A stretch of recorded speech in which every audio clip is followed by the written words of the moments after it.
To yanzu abin da za mu yi kai tsaye za mu je mu nemo Google Play Store namu domin mu ɗauko wannan application ɗin kamar yadda muke gani gashi nan shi mai suna Body Editor. To kai tsaye me za mu yi shine mu tafi Google Play Store namu gashi nan kamar yadda muke kai tsaye sai mu danna akan shi, muna danna akan shi sai mu dan jira kaɗan ya dan buɗe mana. Ya mana sacin yana buɗe mana kamar haka gashi na yadda muke gani za mu je nan gurin wannan gurin rubuta sacin ɗin gurin sacin ɗin nan muna to zai buɗe muna wannan fuskar kamar haka kamar yadda muke gani ga hoton nan ya hau kan wato ainihin inda za mu yi editing ɗin.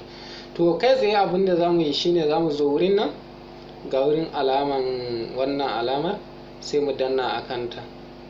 To muna danna a kanmu zai kawo mana gurare ga su nan duk inda yake akwai buƙatar a sa shi ya yi tudu da gangare duk gashi nan dai kala-kala iri-iri. To abinda za mu yi yanzu shine za mu zo mu fara danna akan wannan domin mu yi editing ɗin na farko sai mu danna akai. To muna danna akan shi mu kula da wayannan guda biyu din nan su ne wanda za su ƙara zoomin din jikin mutum ya ƙara girma. Bari mu gani yanzu, bari mu sashi a ƙirjin wannan yari.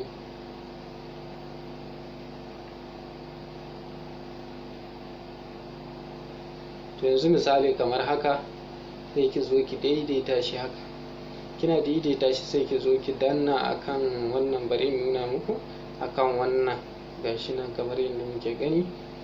Muna danna akai sai mu jawo wannan din mu jawo shi ya zo har nan. Gashi nan kamar yadda kuke gani yana ƙara wato ainihi girma. To sai mu zo mu danna kan wancan alamar good din a kan shi sai mu zo nan sai mu sake danna akan wannan.